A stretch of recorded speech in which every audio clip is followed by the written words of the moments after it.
Quero saudar os irmãos com a graça e a paz do nosso Senhor Jesus Cristo. Quero agradecer junto com os irmãos a Deus por esse dia tão lindo, por esse momento de louvor, de adoração tão edificante. Nós iniciamos esse culto com um louvor de adoração, de louvor a Deus, e já encheu a nossa alma, né? Esses louvores aqui entoados pelo ministério já encheram a nossa alma da presença de Deus, da graça de Deus. Espero que você esteja se sentindo assim na sua casa, cheio da presença de Deus, cheio da alegria de estar adorando e glorificando ao Senhor, porque realmente é algo muito bom. E agora nós vamos nos encher mais ainda, porque Deus vai falar conosco. Até aqui nós temos falado com Deus através dos louvores, dizendo a Ele como é precioso adorá-lo, através da oração. Agora nós vamos ouvir Deus falando conosco através da palavra dele. E o que será que Deus tem para nos ensinar nesta manhã? Então, como os irmãos sabem, nós estamos fazendo o estudo do Evangelho de Marcos, e hoje nós daremos continuidade ao capítulo 9, que a irmã,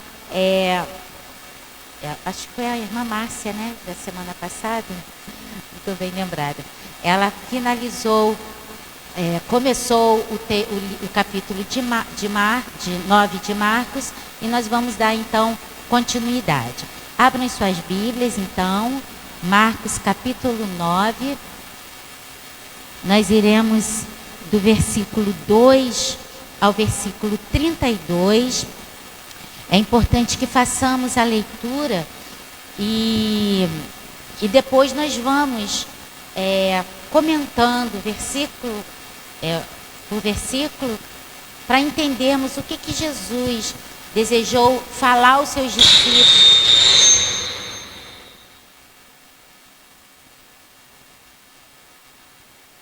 O que Jesus desejou falar aos seus discípulos e também fala conosco hoje.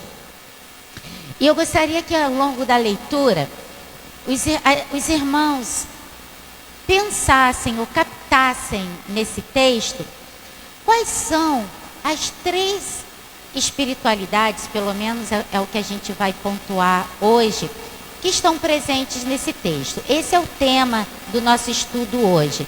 3 tipos de espiritualidade. Então, eu quero convidar você, nessa primeira leitura, já ir, condicionando a sua mente a identificar quais seriam, pelo menos, esses 3 tipos de espiritualidade que estão presentes nesse texto. Então, vamos lá à leitura? Marcos 9, versículo 2. 6 dias depois, Jesus tomou consigo Pedro, Tiago e João e os levou em particular a sós a um alto monte. E Jesus foi transfigurado diante deles. As suas roupas se tornaram resplandecentes, de um branco muito intenso, como nenhum lavandeiro no mundo as poderia alvejar. E lhes apareceu Elias com Moisés, e estavam falando com Jesus. Então Pedro, tomando a palavra, disse a Jesus: Mestre, bom é estarmos aqui. Façamos 3 tendas, uma para o Senhor, outra para Moisés e outra para Elias. Pois não sabia o que dizer por estarem eles apavorados. A seguir, veio uma nuvem que os envolveu, e dela veio uma voz que dizia: Este é o meu filho amado, escutem o que ele diz. E de repente, olhando ao redor, não viram mais ninguém com eles, a não ser Jesus. Ao descerem do monte, Jesus lhes ordenou que não divulgassem as coisas que tinham visto, até o dia em que o Filho do Homem ressuscitasse dentre os mortos. Eles guardaram a recomendação, perguntando uns aos outros o que seria esse ressuscitar dentre os mortos. Então perguntaram a Jesus: por que os escribas dizem ser necessário que Elias venha primeiro? Jesus respondeu: Elias, vindo primeiro, restaurará todas as coisas, como então está escrito sobre o Filho do Homem, que sofrerá muito e será desprezado. Eu, porém, lhes digo que Elias já veio, e fizeram com ele tudo o que quiseram, como está escrito a respeito dele. Quando eles se aproximaram dos outros discípulos, viram numerosa multidão ao redor deles, e os escribas discutindo com eles. E logo toda a multidão, ao ver Jesus, ficou surpresa, e correndo até ele, o saudava. Então Jesus perguntou: O que é que vocês estão discutindo com eles? E um, do meio da multidão, respondeu: Mestre, eu trouxe até o Senhor o meu filho, que está possuído de um espírito imundo. E este, sempre que se apossa dele, lança-o por terra, e ele espuma, range os dentes e vai definhando. Pedi aos seus discípulos que expulsassem, mas eles não puderam. Então Jesus exclamou: Ó geração incrédula, até quando estarei com vocês? Até quando terei de suportá-los? Tragam um menino aqui. E eles o trouxeram. Quando ele viu Jesus, o espírito imediatamente agitou o menino com violência, e caindo ele por terra, revolvia-se espumando. Jesus perguntou ao pai do menino: Há quanto tempo isso está acontecendo com ele? O pai respondeu: Desde a infância, e muitas vezes o tem lançado no fogo e na água para o matar.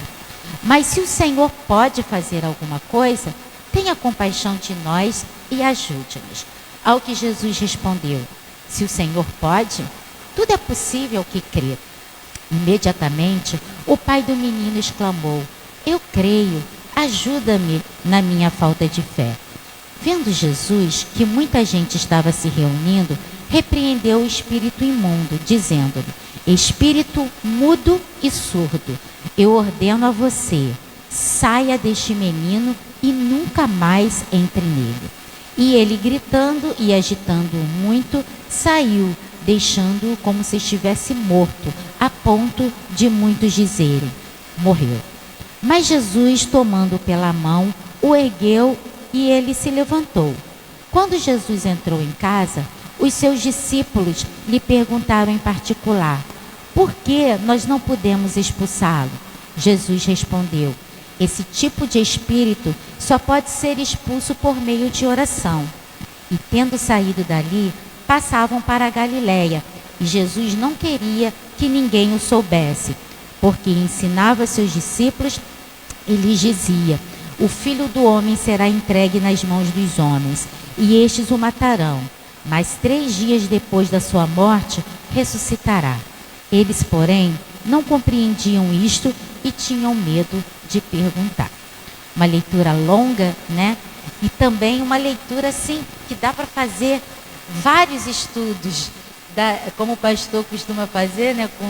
Com um tema, ele vai destrinchando ao longo das quartas-feiras, dos domingos, e esse texto daria para fazer muito bem isso, né? Talvez aí umas 2 semanas de estudo. Mas nós vamos focar a nossa atenção neste momento nessas 3 espiritualidades apresentadas pelo texto. E eu desafio você a, em casa, meditar mais coisas a respeito desse texto. Pesquisar, né? Porque existem aqui muitos ensinamentos que podem vir ao encontro de muitos questionamentos que talvez você esteja fazendo sobre coisas que você não consegue entender do mundo espiritual.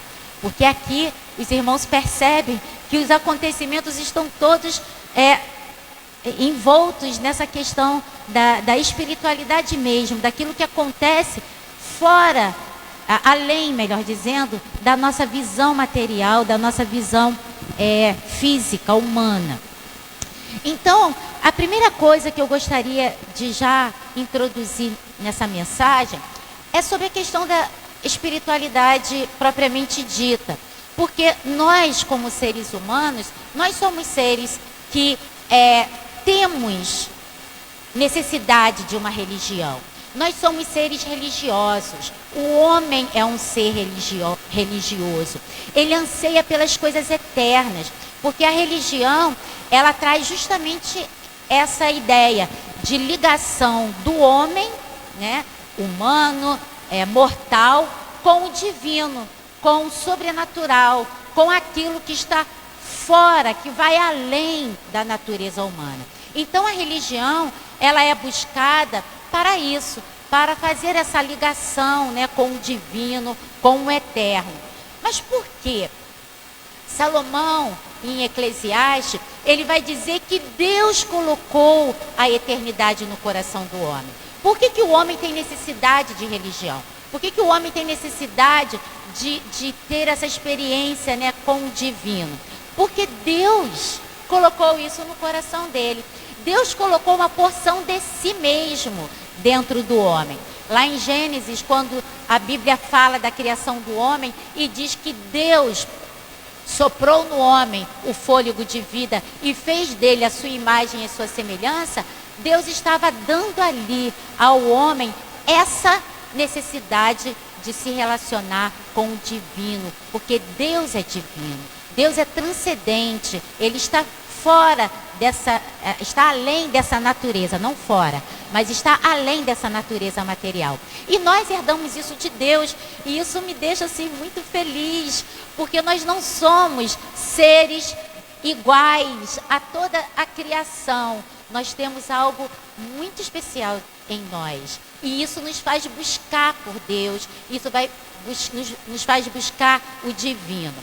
Embora o homem seja esse ser espiritual, esse ser religioso, ele é confuso na sua religião.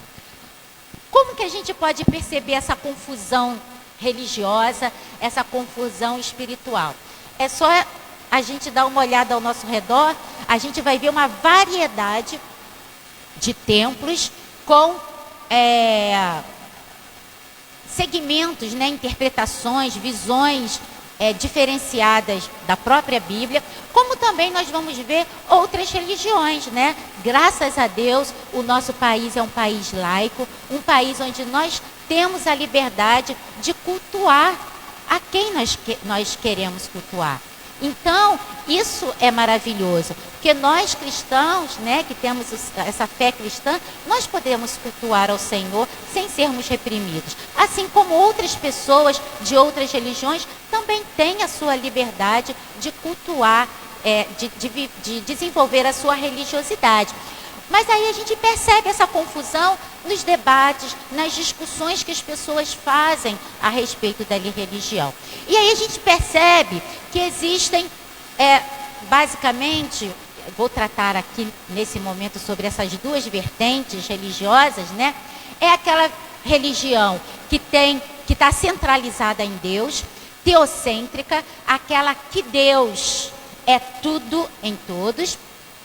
E existe aquela religião humanista, aquela religião centrada e criada pelo homem, aquela religião que o homem determina a maneira como ele vai levar a sua vida espiritual, a sua vida religiosa. Então, nós vamos tratar basicamente sobre essas duas, ou pelo menos citar essas duas. A religião centrada em Deus, ela prega a salvação pela graça. Então, a religião que tem Deus como centro, ela compreende que a salvação não parte dela mesma, mas é Deus que dá a salvação ao homem pela sua graça, pela sua misericórdia. A outra religião, a humanista, aquela criada pelo homem, é aquela que o homem busca pelos seus méritos, pelas suas obras, a sua salvação.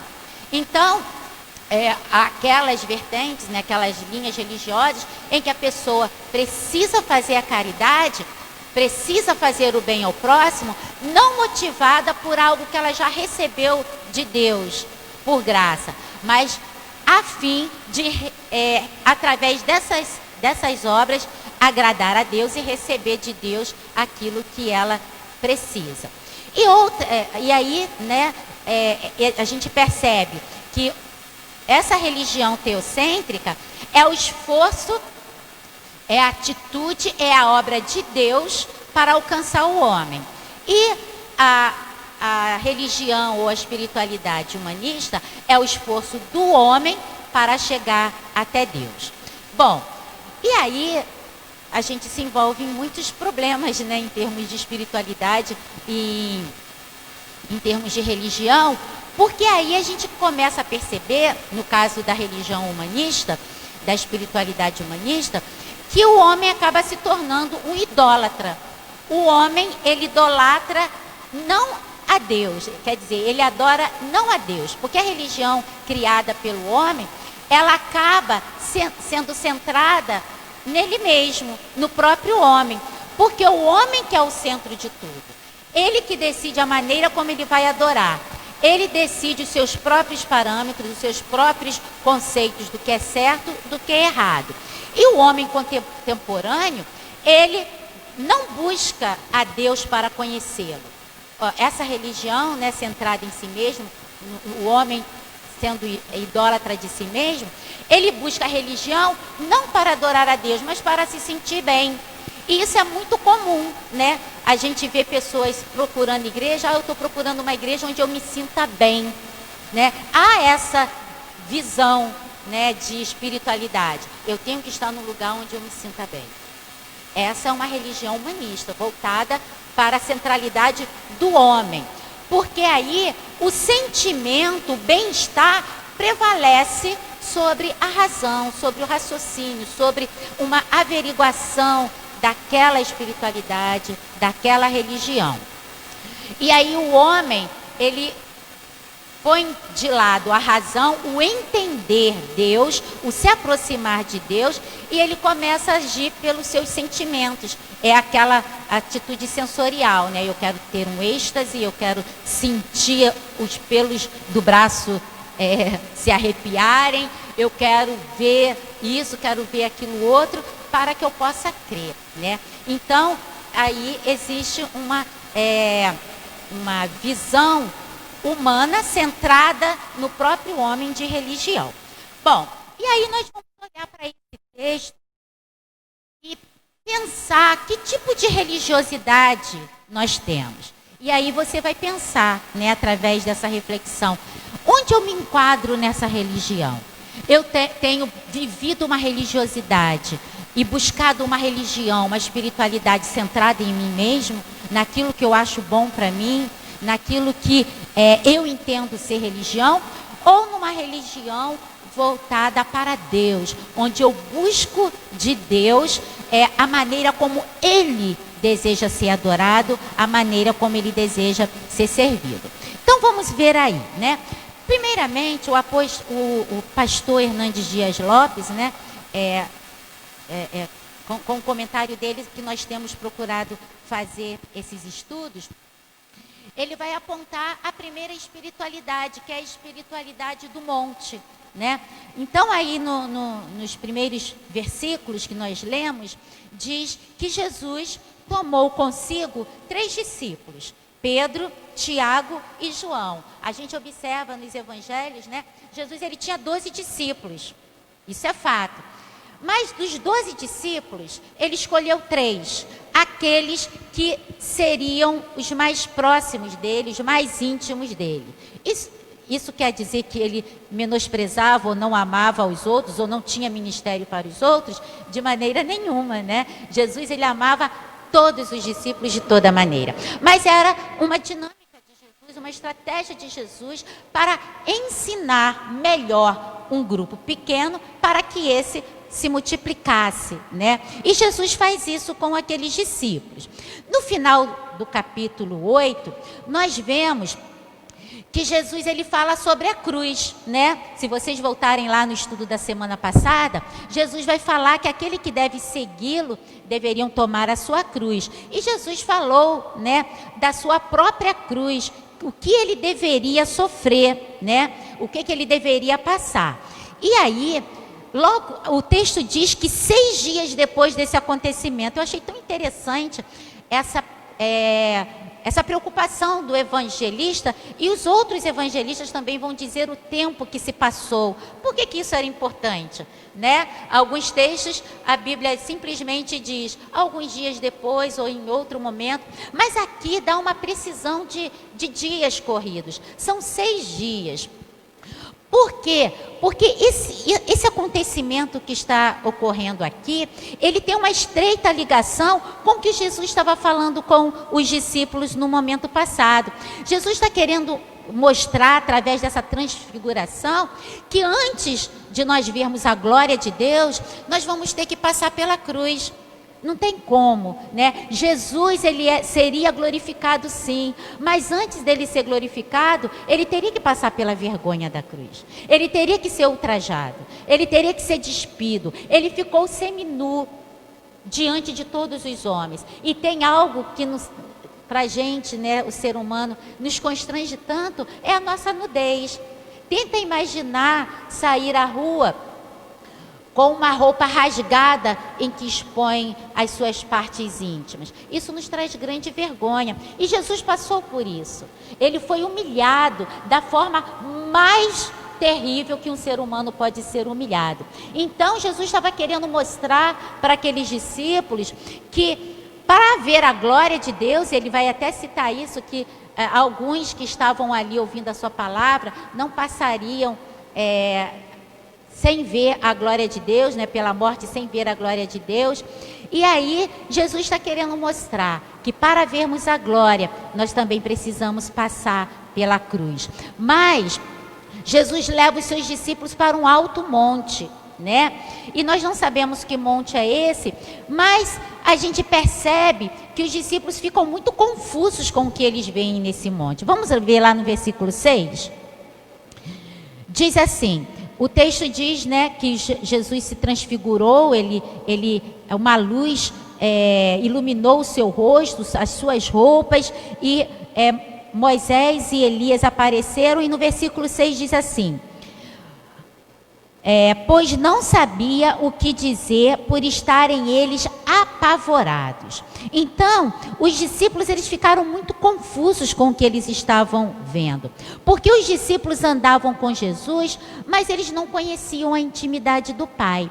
Então, a primeira religiosidade que pastor Hernandes Dias Lopes aponta, essa religiosidade do monte, mas sem entendimento, mas sem compreensão. É o êxtase sem compreensão. E a gente percebe que existem muitos crentes, muitas pessoas religiosas, que elas estão em busca de êxtase, estão em busca do sobrenatural, mas sem entendimento. É claro que quando nós buscamos Deus, nós sempre estaremos buscando pelo sobrenatural, sempre estaremos buscando por algo que vai além da natureza humana. Mas isso é preciso ser feito com entendimento. E os discípulos, apesar de andarem com Jesus, eles não tinham intimidade com o Pai. Eles não tinham proximidade com Deus. Jesus, quando ele vai ao monte e leva os seus discípulos, qual é o propósito que Jesus vai para o monte? Sempre quando ele vai para o monte, ele vai com 2 propósitos. Primeiro, ficar sozinho.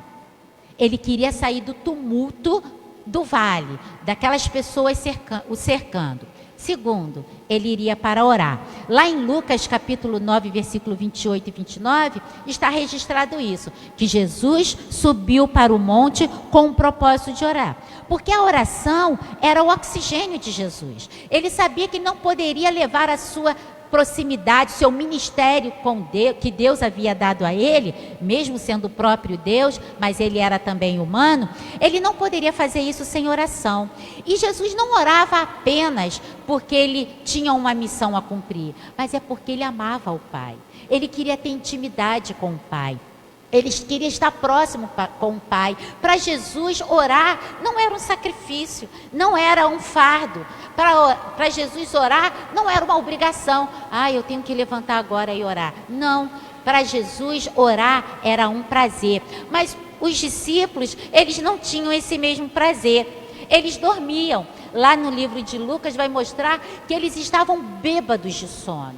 Eles estavam sonolentos e eles quase não conseguiam discernir as coisas porque estavam sonolentos. Então, a espiritualidade do que busca um êxtase sem entendimento é uma espiritualidade que não tem intimidade com o Pai, que não tem intimidade com Deus, que não tem discernimento, conhecimento de Deus.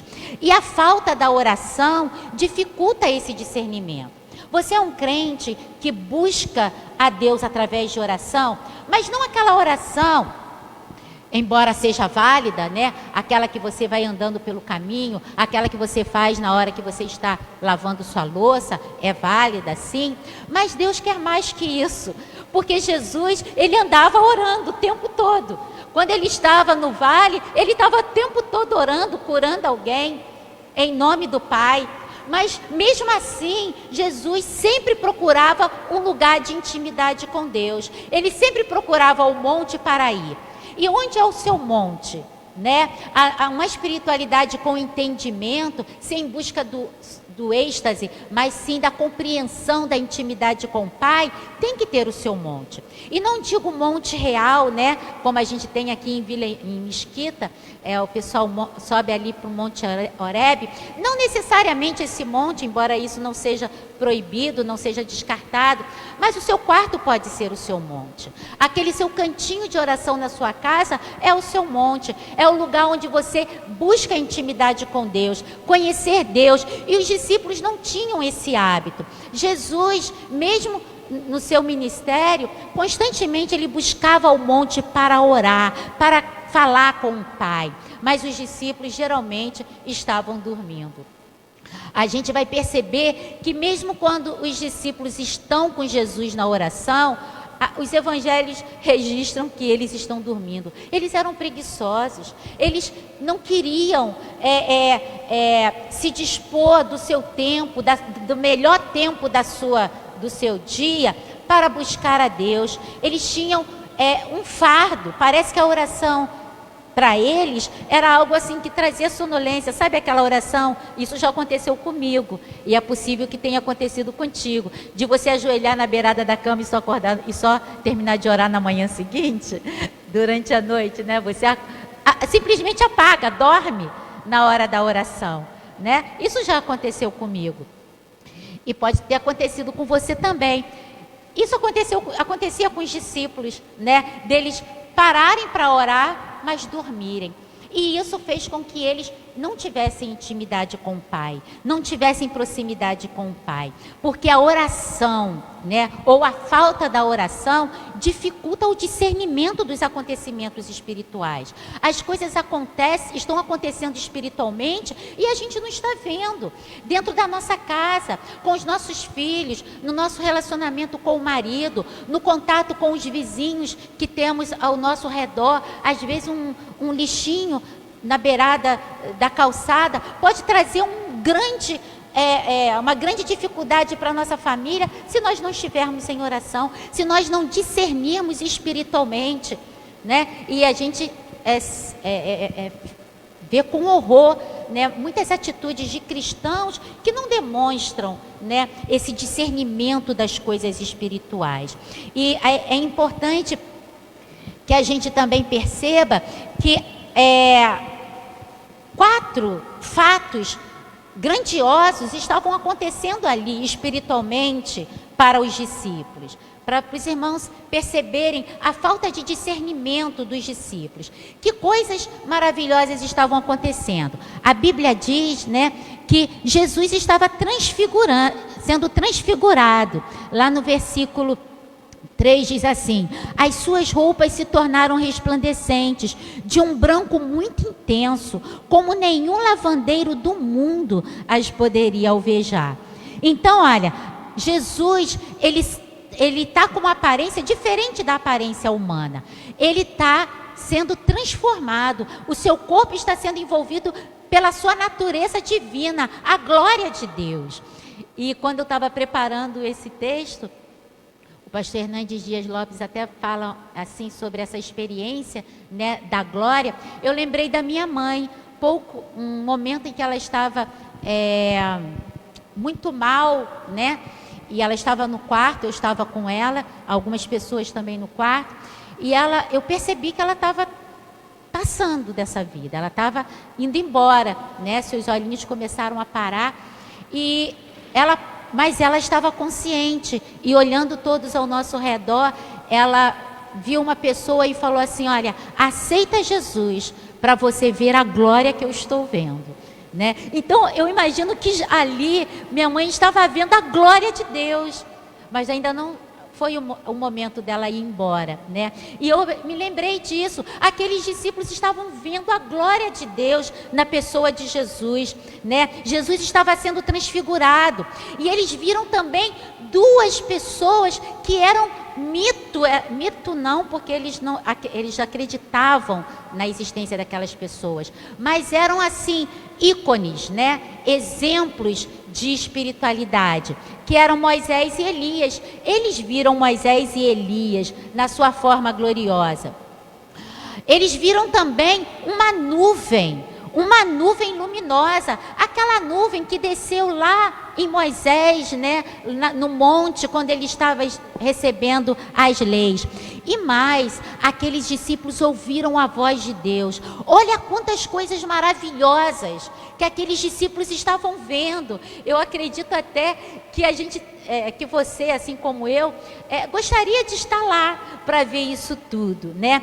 E apesar de estarem nesse ambiente de milagre, os discípulos não tiveram discernimento do que estavam acontecendo. Como?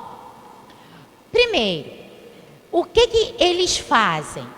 O texto diz que eles pedem a Jesus, depois de tudo isso, para construir uma tenda. 3 tendas, na verdade. Uma para Moisés, uma para Elias e uma para Jesus.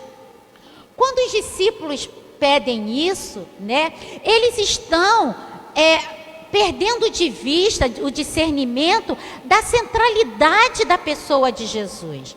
Jesus, diante de Moisés, diante de Elias, ele não era um igual a eles.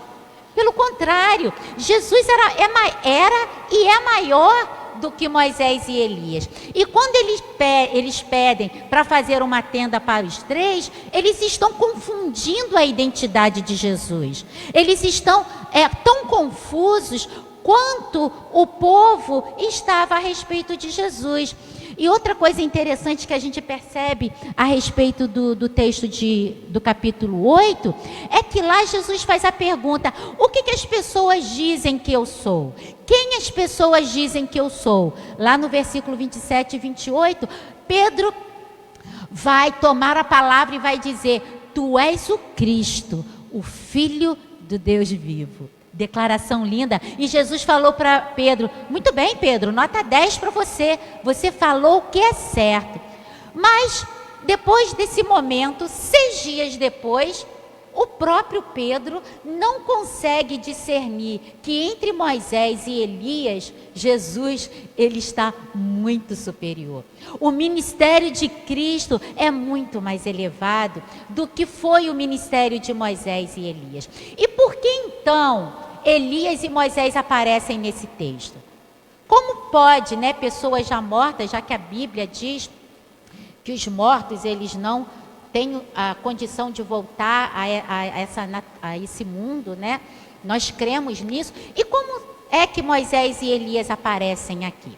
Bom, primeiro a gente precisa saber que Moisés, ele é representante da lei, né?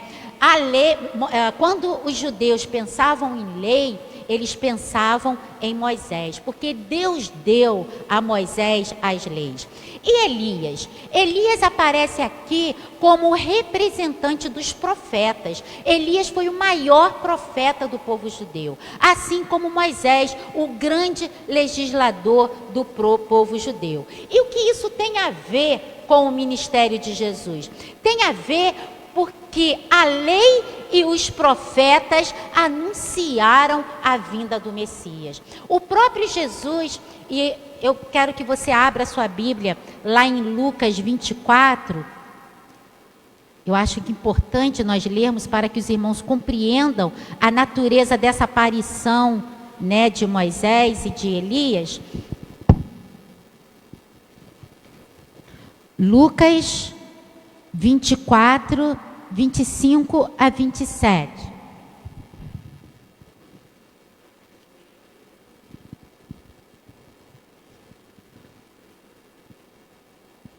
Diz assim: então ele lhes disse: como vocês são insensatos e demoram para crer em tudo que os profetas disseram. Não é verdade que o Cristo tinha de sofrer e entrar na sua glória?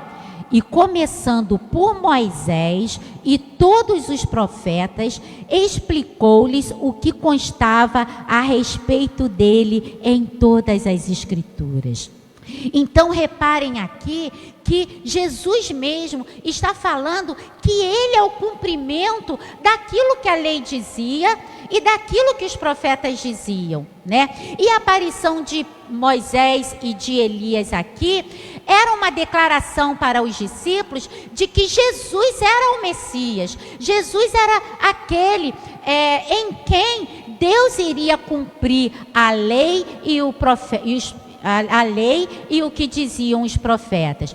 Nós não vamos ler, mas você pode consultar aí, Hebreus 1, versículo 1 e 2, também vai dizer isso, que os profetas, eles anunciaram a Jesus. E os discípulos, eles não conseguiram perceber que a aparição de Moisés e Elias ali não era superior à pessoa de Jesus Cristo no meio da humanidade, porque era o Deus sendo encarnado para a salvação dos homens. A voz de Deus veio testificar isso. O texto diz, vamos voltar lá para Marcos, né?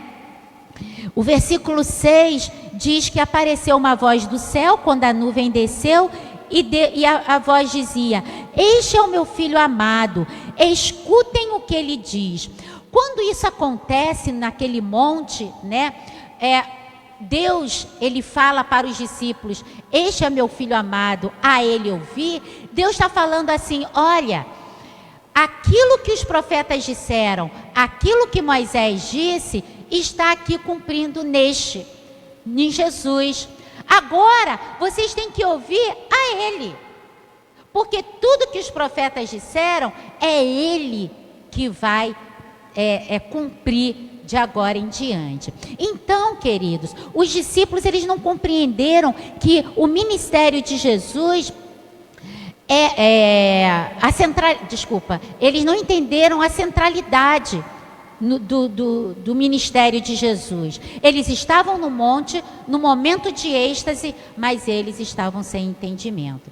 E eles também não entenderam a centralidade da missão de Jesus. Jesus, ele veio para quê? Para ficar no monte? Para ficar lá no êxtase? Não. Jesus, ele veio para morrer numa cruz. Moisés, qual é o assunto que Moisés e Elias tratavam com Jesus? Marcos não diz, mas lá em Lucas, o texto vai dizer que eles falavam sobre a ida de Jesus para Jerusalém e sobre a sua morte. Quando Moisés e Elias aparecem a Jesus, eles conversam sobre aquilo que iria acontecer há pouco tempo adiante. Então ali, os discípulos não conseguiram perceber a missão de Jesus, que Jesus não veio para ficar em cima do monte. Jesus, ele veio para ir para a cruz. Se Jesus não subisse a cruz, se Jesus descesse da cruz, todos os homens desceriam ao inferno. E é interessante o quanto Satanás procurou tirar Jesus da cruz. E como Satanás fez isso? Através de Herodes, quando ele matou todas as criancinhas no nascimento de Jesus. Através da tentação do deserto, quando ele tentou tirar Jesus da sua posição. Através de Pedro, quando ele falou da cruz, nesse próprio texto, no capítulo 8, Pedro falou: Jesus, não vai acontecer isso contigo. E Jesus falou para Pedro: arreda-te, Satanás, porque tu não cogitas das coisas de Deus.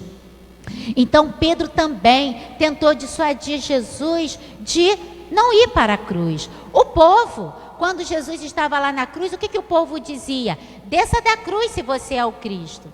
O próprio ladrão disse para Jesus: se você é o Cristo, salva você mesmo e nos salva também, né? Então Satanás, através dessas tentações, através do ministério de Jesus, tenta tirar Jesus da cruz. Mas se Jesus descesse da cruz, nós desceríamos ao inferno. E isso seria o fim da nossa esperança, da nossa vida.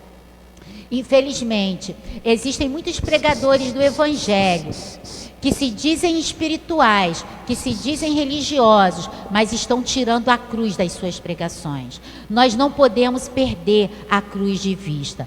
Nem só a cruz que o nosso Senhor Jesus carregou para nos salvar, como também a nossa cruz, embora seja infinitamente menor. Mas Jesus falou que aquele que quiser segui-lo, deve levar a sua cruz. Nós precisamos levar a nossa cruz, porque a glória é precedida de cruz. E todo evangelho que não prega a cruz, seja anátema. Os discípulos, eles não compreenderam a centralidade do ministério de Jesus. Eles falaram: é bom estar aqui.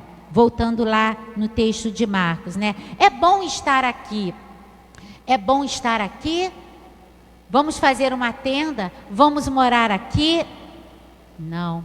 A centralidade do ministério que eles tinham não era ficar no monte. A centralidade do ministério da igreja de Deus não é ficar dentro da igreja. Ser religioso não é frequentar a igreja. Ser religioso não é ter um ministério na igreja. Ser religioso e ser espiritual, ou a gente pode até dizer que ser religioso seja isso, mas ter uma espiritualidade centrada em Deus não é ter um ministério, não é frequentar a igreja, não é apenas ficar, no monte. É saber que existe um vale, onde existem pessoas que estão esperando por nós, que precisam de nós. Deus nos chamou para estar nos becos, para estar nas ruas, para estar nos hospitais, para estar nos presídios, para estar com as pessoas deprimidas e oprimidas. Assim como Jesus tinha um grande vale, e os discípulos também, para atender as pessoas que precisavam dele. Nós também temos, Porque no vale era onde Jesus curava os leprosos, os possessos de espírito maligno, os cegos, os coxos não estavam no monte, eles estavam no vale. Então, uma espiritualidade focada no êxtase, uma espiritualidade focada no sobrenatural, sem discernimento, sem sabedoria, é uma espiritualidade que não corresponde à centralidade da obra, da missão de Cristo. A segunda espiritualidade apresentada aqui é a espiritualidade do vale, Vamos ver o que acontece lá no vale. Nós vimos aí a espiritualidade do monte, Os discípulos admirados com o que estavam acontecendo, mas aquilo tudo passou, Eles ficaram muito temerosos, pela pouca intimidade que eles tinham com Jesus, ou melhor, pouca intimidade com que eles tinham com Deus. Eles ficavam com medo, eles tiveram medo do que viam. Engraçado que Moisés não teve medo. Moisés esteve com Deus no Monte Sinai, mas ele não teve medo de ver a glória de Deus, de ser envolvido pela nuvem. Mas os discípulos tiveram medo. Sabe por que eles tiveram medo? Porque eles tinham pouca intimidade com o Pai. Essa proximidade com o divino era algo assim, natural, humanamente dizendo, eu frequento a igreja, eu faço isso na igreja, mas eu não tenho intimidade com o Pai. E o que aconteceu com eles? Ficaram com medo. Eles caíram de bruços no chão. O texto de Lucas ou de Mateus vai dizer isso. Eles se jogaram no chão e fecharam os olhos, porque eles não conseguiam ver aquilo. Eles tiveram medo. E Jesus então levanta aqueles discípulos e diz: não tenham medo, não tenham medo. Mas existe a espiritualidade do vale. Depois disso tudo eles têm que descer. Moisés e Elias sumiram, né, ali naquela visão, e eles descem. E quando eles descem, o que eles encontram? Os 9 discípulos envolvidos numa grande confusão. Enquanto esse maravilhoso estava acontecendo, os outros discípulos estavam envolvidos numa confusão. E qual era a confusão que eles estavam envolvidos? Eles não conseguiram expulsar o demônio de uma criança. E mais, eles discutiam com os escribas. O texto diz, lá no versículo 14, né? Nós vamos pular aí os versículos 9, 11 e 10, porque nós já até comentamos, né? Jesus, ele vai falar da sua morte, da sua ressurreição, de que ele deveria ser morto. Mas quando eles chegam lá, né, embaixo, versículo 14. Quando eles se aproximaram dos outros discípulos, viram numerosa multidão ao redor deles e os escribas discutindo com eles. E logo toda a multidão, ao ver Jesus, ficou surpresa e, correndo até ele, o saudava. Então Jesus perguntou: o que é que vocês estão discutindo com eles? E um do meio da multidão respondeu: Mestre, eu trouxe até o Senhor o meu filho, que está possuído de um espírito imundo. E este, sempre que se apossa dele, lança-o por terra, e ele espuma, range os dentes e vai definhando. Agora nós vamos falar da espiritualidade do vale. A espiritualidade do vale, segundo o pastor Hernandes Dias Lopes, é uma discussão sem poder. Pessoas religiosas que vivem discutindo, mas sem poder. Poder para atuar no mundo da espiritualidade, no mundo espiritual. No vale, a gente sofrendo o cativeiro. A gente vê aqui o exemplo desse menino. Lá no vale tinha um pai desesperado com o seu filho, que desde criança, bem novinho, ele era maltratado por Satanás. Ele vivia debaixo do cativeiro de Satanás. E o pior de tudo, aquele pai levou a sua criança até os discípulos e eles não conseguiram resolver o problema daquele pai. E qual era a ação de Satanás com aquela criança? O texto diz que Satanás, ele jogava aquela criança no fogo, jogava aquela criança na água, ela se machucava, sacudia aquela criança violentamente. E aquele pai, como estava? Ele estava desesperado. Lá em Mateus, capítulo 17, 15 e 16, vai ter aí uma demonstração do desespero daquele pai. Os discípulos não tiveram poder para expulsar os demônios. E aí a gente percebe, aqueles discípulos já caminhavam com Jesus há um bom tempo. Por que aqueles discípulos não tiveram poder para expulsar aquele demônio? E assim a gente também reflete sobre nós hoje. Por que a igreja muitas vezes não tem a resposta que a sociedade aflita busca nela? Talvez estejamos muito envolvidos com discussões e pouco poder. Temos tido a resposta que a sociedade está buscando na palavra de Deus? É preciso que façamos o contrário, né? É preciso que nós tenhamos mais conhecimento de Deus, mais intimidade com Deus, para sermos revestidos do seu poder. No vale, há pessoas que estão precisando de ajuda. Aqui ao nosso redor, na nossa vizinhança, do lado da nossa casa, em frente à nossa casa, no nosso local de trabalho, existem pessoas que estão precisando de ajuda dentro da nossa própria casa, com os nossos filhos, nosso esposo, nossa mãe, nosso pai. Muitos deles não conhecem Jesus ainda e eles precisam conhecer Jesus. Há tantas pessoas precisando ser libertas, serem salvas, e os discípulos estavam discutindo com os escribas e fariseus. Eu imagino até que a discussão seja qual a estratégia que eles iriam usar. Provavelmente os escribas estavam querendo ensinar os discípulos como eles tinham que fazer para expulsar o demônio da criança. E pode ser que os discípulos estivessem buscando meios de se defender do porquê não conseguir expulsar o demônio daquelas crianças. E enquanto a discussão estava correndo ali, o demônio estava maltratando aquela criança.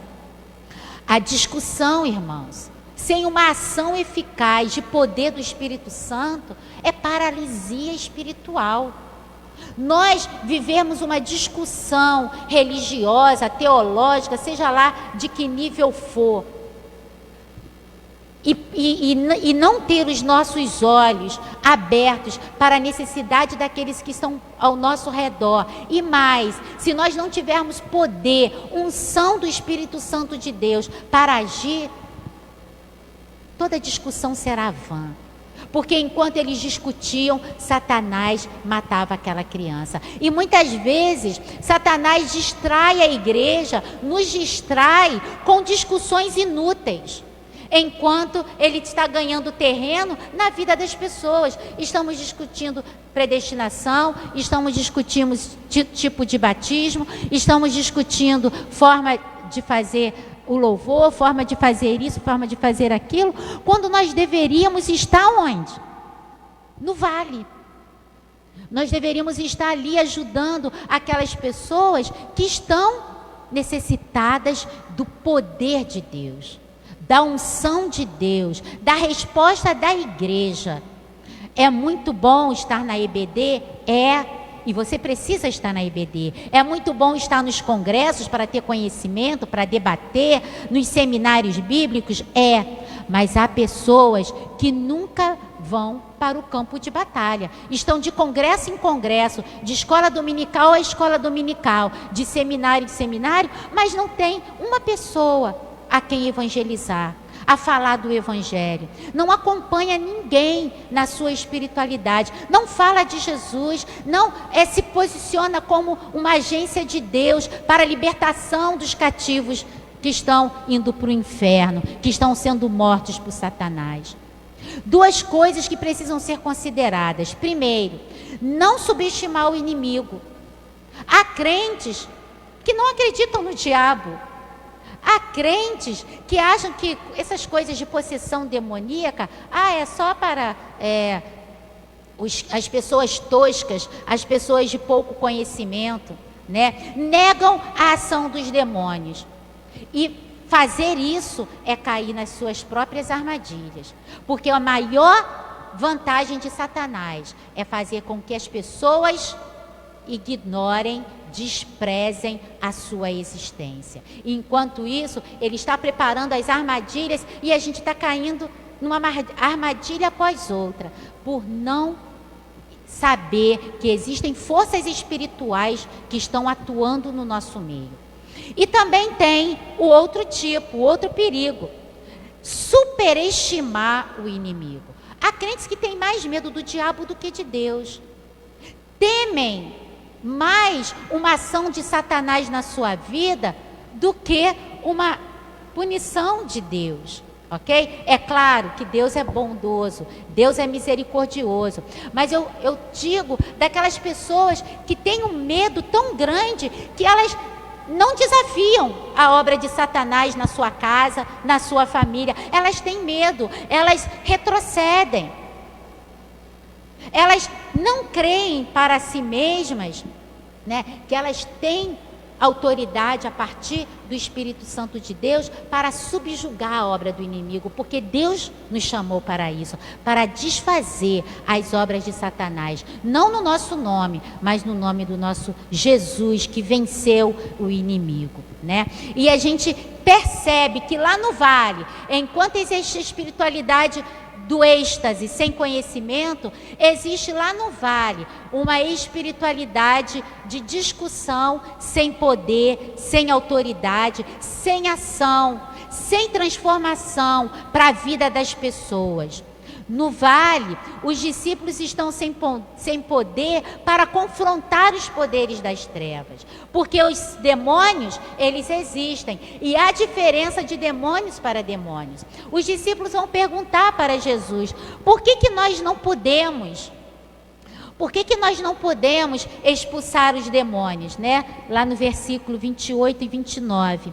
Quando Jesus entrou em casa, os seus discípulos lhe perguntaram em particular: por que nós não podemos expulsá-lo? Jesus respondeu: esse tipo de espírito só pode ser expulso por meio de oração. Oração. Oração. Algo que a gente fala tanto. Oração. Ter uma vida de intimidade com Deus, ter uma vida de proximidade com Deus. Oração. Eu tenho muita preocupação, né, nesse aspecto comigo, porque eu trabalho em escola e eu já vi, e não foi apenas uma vez, alunos sendo possessos. E o alvoroço que isso causa no meio da escola. E como as pessoas ficam atemorizadas com a ação de Satanás. E aí eu pego para mim essa responsabilidade: Senhor, eu preciso ter esse poder, porque dentro da minha sala de aula eu preciso ter autoridade para expulsar ou para deter a obra de Satanás, caso ele se manifeste, né? Então eu preciso estar dia a dia, não por conta, não só dentro do meu trabalho, mas de repente andando na rua, de repente recebendo um telefonema, alguém nos chamando para deter a obra de Satanás. E como que nós vamos estar, né? Lá, esse fato deles não conseguirem expulsar esse demônio, Jesus está falando para eles: vocês precisam orar mais. É necessidade de mais oração. Mas também